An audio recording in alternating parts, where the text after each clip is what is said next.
అందరికీ నమస్కారం. నా పేరు Archana. Welcome to mysterious stories. ఈరోజు కథ ప్రేయసకి. Before some time. రాత్రి 12 గంటల సమయం.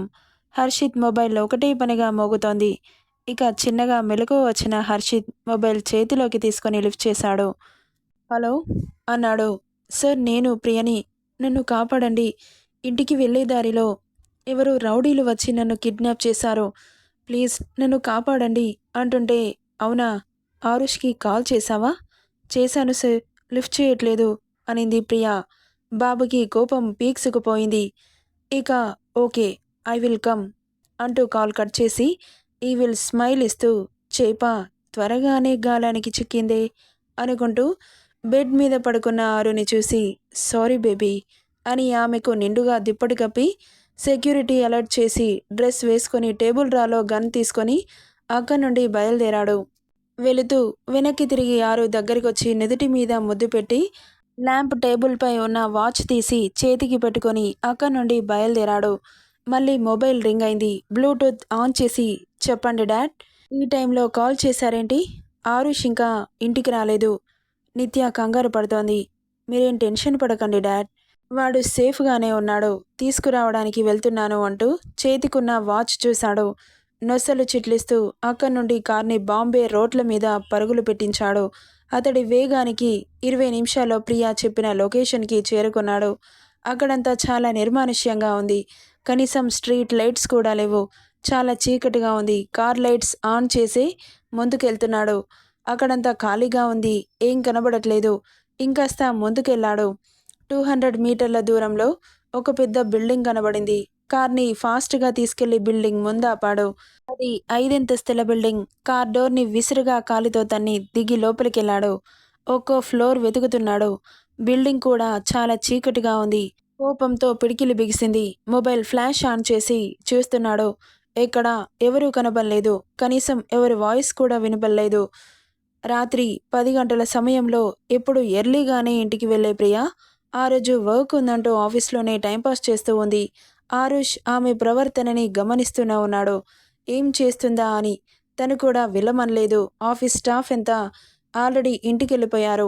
ఆరుష్ వర్క్ చేస్తూనే ప్రియని ఒక కంట గమనిస్తున్నాడు. ఇదేంటి ఈరోజు ఇంకా ఇంటికెళ్ళట్లేదు అన్నాడు. తలెత్తి చూసింది ప్రియా. మీంది రోజు ప్రతిరోజు అమ్మ ఒంటరిగా ఉంటుందని ఎర్లీగానే ఇంటికెళ్ళేదానివి, వెళ్ళేదాన్ని, కానీ ఈరోజు కాస్త ఎక్కువగా ఉంది కదా వర్క్ అని వర్క్లో మునిగిపోయింది. ఇక ఆఫ్టర్ హాఫ్ ఎన్ అవర్ ఒకసారిగా, సార్ కడుపులో చాలా నొప్పొస్తోంది అంటూ స్టమక్ పట్టుకుంది. ఏమైంది ప్రియా అంటూ కంగారుగా దగ్గరికి వెళ్ళాడు. ఏమో, సడన్గా స్టమక్ పెయిన్ అంటుంటే హాస్పిటల్కి వెళ్దాం పదా అంటూ ఆమెను తీసుకొని మెల్లగా బయటకొచ్చాడు. కార్లో కూర్చోబెట్టి కార్ స్టార్ట్ చేశాడు. అలా ముందుకెళ్తోంది కార్. ఒక్కసారిగా ప్రియా గన్ తీసి ఆరుష్ పాయింట్ బ్లాంక్లో గన్ పెట్టి, నేను చెప్పిన ప్లేస్కి తీసుకెళ్ళవు అనింది వాయిస్ మార్చి. ఒక్కసారిగా షాక్కు గురయ్యాడు ఆమె మాటలకి. ప్రియా, ఏమైంది అసలు? నువ్వెవరు? నాకు గన్ గురిపెట్టావేంటి అని అయోమయం ప్లస్ కంగారు ప్లస్ ఆశ్చర్యం కూడిన గొంతుతో అడుగుతున్నాడు. నేనెవరో తర్వాత నీకు తెలుస్తుంది, కానీ నేను చెప్పిన ప్లేస్కి పోనివి బే అంది. ఆమె ప్రవర్తనకి ఒక్కసారిగా బ్రెయిన్ పనిచేయలేదు ఆరుష్కి. ఆమె వెళ్ళమన్న చోటికి డ్రైవ్ చేస్తున్నాడు. ఫాస్ట్గా వెళ్ళవు అనింది సీరియస్ టోన్తో. స్పీడ్ పెంచాడు ఆరుష్. అసలేమైంది ప్రియా? ఎవరు నువ్వు?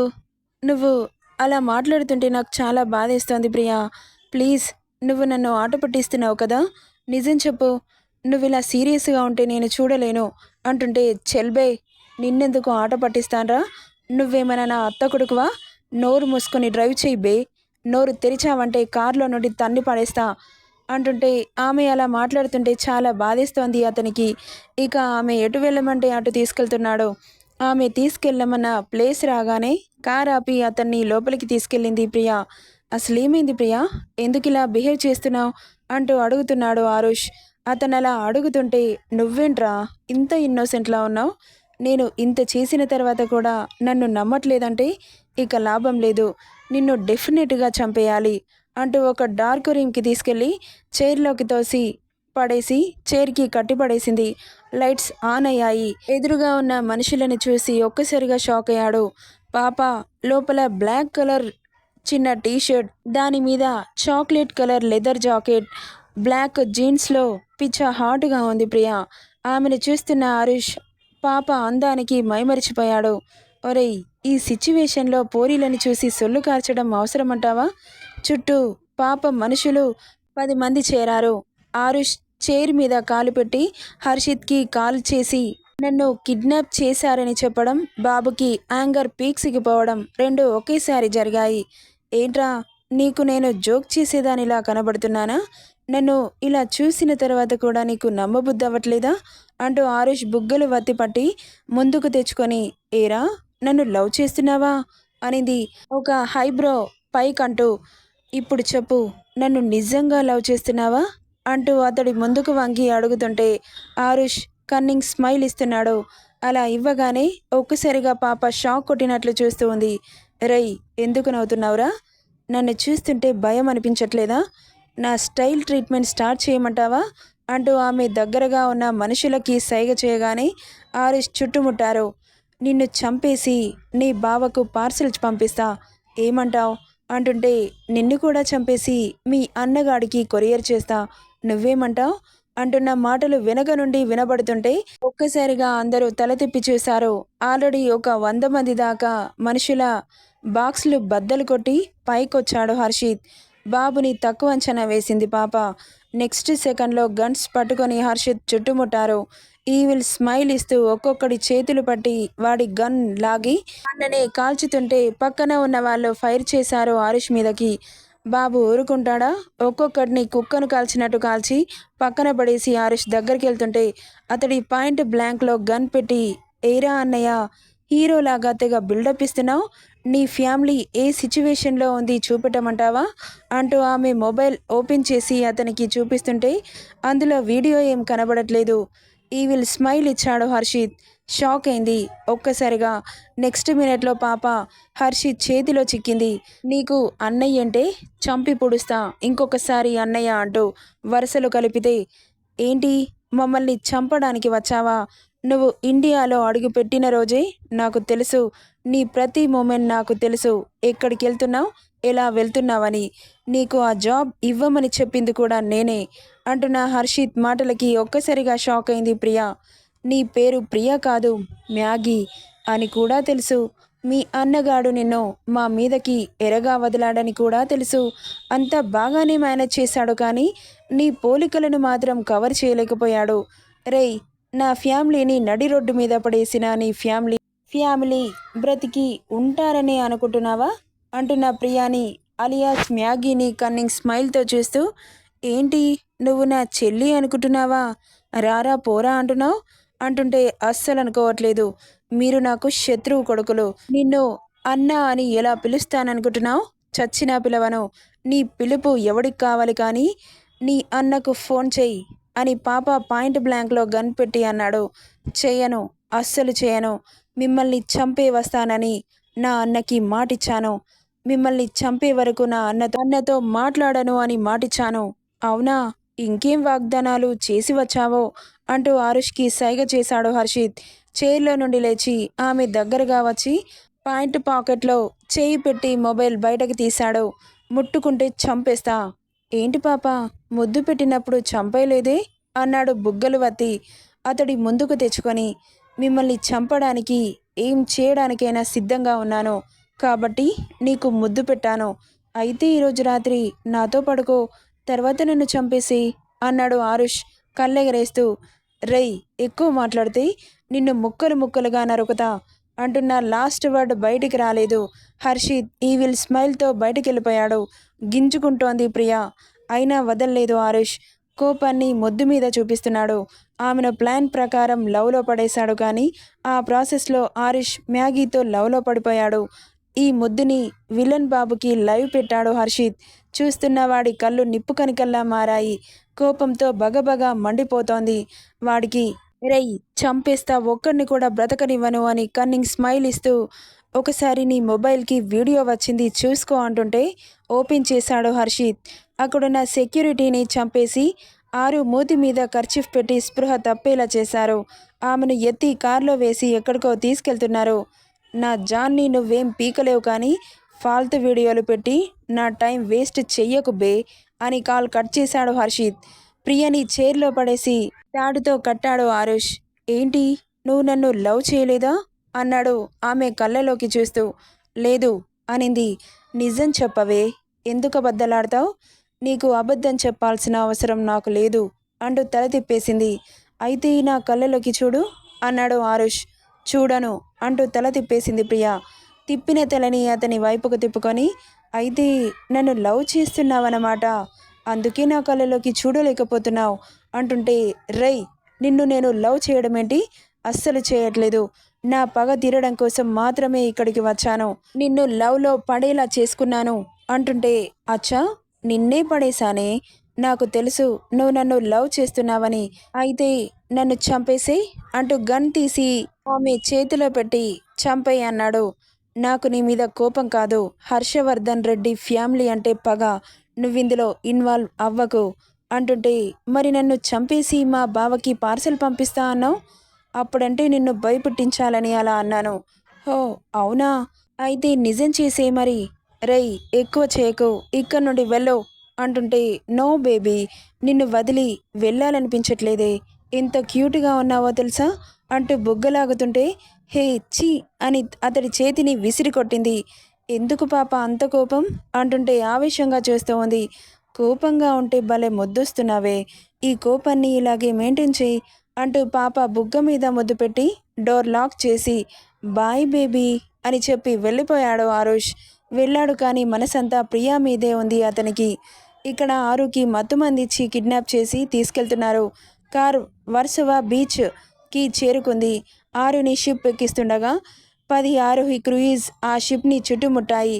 ఒక్కసారిగా ఫైరింగ్ స్టార్ట్ చేశారు రౌడీలు. ఇటు వీళ్ళు కూడా వాళ్ళని ఊపిరాడకుండా ఫైర్ చేస్తూనే ఉన్నారు. ఇక ఆరు ఉన్న షిప్లో కొందరు రౌడీలు బుల్లెట్ల దెబ్బకి అక్కడికక్కడే చనిపోయారు. ఇంకా కొంతమంది మాత్రమే ఉండడంతో వీళ్ళలో భయం స్టార్ట్ అయ్యి ఆరు తలకి గన్ గురిపెట్టి గన్స్ దించండి అని బెదిరించగానే ఒక్కసారిగా ఆమెకు ఏమవుతుందో అని భయంతో గన్స్ కింద పడేసి హ్యాండ్స్ అప్ చేశారు. ఇక రౌడీలు ఈవిల్ స్మైల్ ఇస్తూ షిప్ని స్టార్ట్ చేశారు. ఆరుని తీసుకెళ్తున్నారని హర్షిత్కి కాల్ చేస్తున్నారు కానీ తను లిఫ్ట్ చేయట్లేదు. వీళ్ళను దాటి ఫాస్ట్గా ముందుకెళ్ళిపోయింది షిప్. ఇక కాసేపటికి షిప్ కనుమరుగవుతుంది అనగా ఒక్కసారిగా షిప్ పేలిపోయింది. నమ్మలేనట్లుగా చూస్తూ ఉండిపోయారు హర్షిత్ మనుషులు. వాళ్ళని చేరేంతలో జరగాల్సిన ఘోరం జరిగిపోయింది. హర్షిత్కి ఎన్నిసార్లు కాల్ చేసినా లిఫ్ట్ చేయలేదు. హర్షకి కూడా కాల్ చేశారు, తను లిఫ్ట్ చేయలేదు.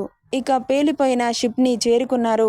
ఎదురుగా కనిపించిన ఇంకో ఆరోహి క్రూయిజ్ని ఆశ్చర్యంగా చూస్తూ ఉన్నారు. ఈ క్రూయిజ్ ఎక్కడిది అంటూ దగ్గరికి చేరుకొని ఇంటర్కమ్ ద్వారా కనుక్కుందామని కాల్ చేశారు. హలో అన్నారు. Hello Arohi cruise? Yes Arohi cruise here. ఈ క్రూయిజ్ ఎక్కడికి ఎలా వచ్చింది అంటుంటే, captain Harshit sir, Arohi madam ఈ క్రూయిజ్లోనే ఉన్నారు అంటున్న అటువైపు వ్యక్తి మాటలు విన్న తర్వాత కాస్త రిలాక్స్ అయ్యారు. Aarohi cruise management before 15 minutes వీళ్ళని బ్లాక్మెయిల్ చేసి ఆరోని తీసుకెళ్తుండగా ఆరో ఉన్న షిప్ ముందుకు దూసుకొచ్చింది. క్రూయిజ్ బాబు ఆ షిప్లోకి ఒక్క దూకి మెరుపు వేగంతో వాళ్ళని షూట్ చేసి ఆరుతో సహా తన క్రూయిజ్లోకి జంప్ అవ్వడం, షిప్ బ్లాస్ట్ అవ్వడం ఒకేసారి జరిగాయి. మన విలన్ బాబు షిప్లో బాంబ్ పెట్టాడు పాపని లేపేయడానికి. అన్ని ముందే ఊహించిన బాబు వాడికంటే ఒక అడుగు ముందు ఆలోచించి అతడి ప్రాణశక్తిని కాపాడుకున్నాడు. ఇక హాస్పిటల్కి షిఫ్ట్ చేశారు ఆరుని. మత్తు డోస్ ఎక్కువగా ఇవ్వడం వల్ల లేటుగా స్పృహలోకి వచ్చింది ఆరు. ఆమెకు అన్ని హెల్త్ చెకప్స్ చేయించి రిపోర్ట్స్ నార్మల్ ఉన్నాయని నిర్ధారించుకున్నాకే ఇంటికి బయలుదేరాడు హర్షిత్. ఇక ప్రియా చుట్టూ హై అలర్ట్ సెక్యూరిటీ ఉంచాడు. సీసీ కెమెరాస్ కూడా లేకుండా చేశాడు. అక్కడ లైట్స్ కూడా లేవు. ఏ చిన్న ఎలక్ట్రిక్ థింగ్స్ లాంటివి కానీ మొబైల్ కానీ ఆమె దగ్గర లేకుండా చేశాడు హర్షిత్. చీకట్లో ఉంది ప్రియా. వాచ్ నుండి ఆమె ఏం చేస్తుందని సెన్సార్ ద్వారా ఆమె మూమెంట్స్ని అబ్జర్వ్ చేస్తున్నాడు. ఇంటికి చేరుకున్నారు ఆరు, హర్షిత్. ఆల్రెడీ ఇంటి చుట్టూ ఫుల్ సెక్యూరిటీ ఉండడంతో హర్ష కూడా ఇంటి దగ్గరే ఉండడంతో ఇంటి వెనకాల పాతిపెట్టిన బాంబుని బాంబు స్క్వాడ్ ద్వారా కనిపెట్టారు. ఆ రోజు ఆరుష్ ప్రియకి ఇచ్చిన గిఫ్ట్ సెన్సార్ వాచ్. ప్రియా ఎక్కడికి వెళ్తుంది, ఏం చేస్తుంది, ఆమె మూమెంట్స్ ఏంటి, ఎవ్రీథింగ్ హర్షిత్ అబ్జర్వేషన్లోనే ఉంది ప్రియా. ఇక ప్రియా ఇండియాలో ల్యాండ్ అయిన రోజే హెచ్ఏవి గ్రూప్ ఆఫ్ కంపెనీలో వేకెన్సీస్ ఉన్నాయని పేపర్లో న్యూస్ వేయడం, ఆ న్యూస్ చూసి ప్రియా ఆఫీస్కి రావడం, ఆమెను జాయిన్ చేసుకోవడం, ఆరుష్ ప్రియని లవ్ చేస్తున్నట్లు నటించమనడం, ఇక లవ్ చేస్తున్నట్లు నటించి ఆమెకు హర్షిత్ ఇచ్చిన వాచ్ ప్రజెంట్ చేయడం అన్నీ హర్షిత్ ప్లాన్లో భాగమే. ఆమె ఎవరితో ఫోన్ మాట్లాడుతుంది, ఏం మాట్లాడుతుంది అన్నీ తెలుసు హర్షిత్కి. సో బాంబు పెట్టిన విషయం కూడా తెలియటం వల్ల హర్షకి కాల్ చేసి బాంబ్ స్క్వాడ్ని పిలిపించి పాతిపెట్టిన బాంబుని తీయించేశారు. ఎయిర్పోర్ట్లో యుగాండా నుండి ఏ ఫ్లైట్ బాంబేకి ల్యాండ్ అవుతుందో లిస్ట్ మొత్తం చెక్ చేయించి అక్కడి నుండి వచ్చిన వాళ్ళ బ్యాక్గ్రౌండ్ అంతా కనుక్కున్నాడు హర్షిత్. అలా ప్రియని కనిపెట్టి ఆమెను అతడి వలలో చిక్కేలా చేశాడు. ఇక నెక్స్ట్ విలన్ బాబు చావుకి బ్యాండ్ బజావో మోగించడానికి సిద్ధమవుతున్నాడు. వాడి చెల్లిని ఎరగా వేసి హర్షిత్ ఫ్యామిలీని లేపేద్దామనుకున్నాడు. కానీ హర్షిత్ బాబు ఏం చేసినా స్ట్రైట్ ఫార్వర్డ్ ఉంటుంది.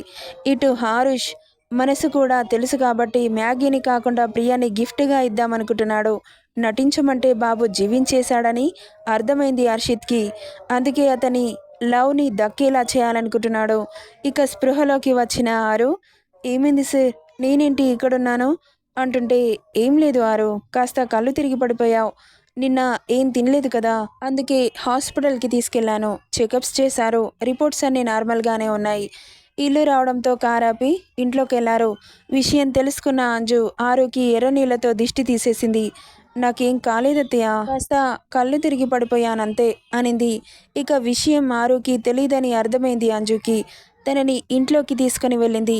హర్ష, హర్షిత్ ఇద్దరు సీరియస్ డిస్కస్ చేస్తున్నారు. వాడిని పూర్తిగా లెక్కలో నుండి తప్పించేయాలని. అలాగే ప్రియా విషయం కూడా చెప్పాడు హర్షిత్. ఇక ఆమె మనసు మారితే ఆరుష్కి ఇచ్చి పెళ్లి చేద్దాం, లేకపోతే చంపడానికైనా వెనకాడను అని చెప్పాడు హర్షిత్. ఎందుకంటే శత్రుశేషం మిగిలిపోతే అది ఎప్పటికైనా ముప్పే కదా. ఇక ఆరు ఫ్రెష్ అయ్యి కాస్త తిని రెస్ట్ తీసుకుంటోంది. ఒకసారి ఆరుని చూడాలనిపించి రూమ్కి వచ్చాడు హర్షిత్. అప్పుడే పడుకుంటున్న ఆరుని చూసి చిన్నగా సైడ్ స్మైల్తో తనకి డిస్టర్బ్ కాకుండా వచ్చి పక్కన కూర్చొని చిన్నగా తల నిమిరి నుదుటి మీద ముద్దు పెట్టి, డిస్టర్బ్ చేయడం ఇష్టం లేక అక్క నుండి వెళ్తుండగా చెయ్యి పట్టుకుంది ఆరు. నేను పడుకున్నాను అనుకుంటున్నావా అనింది.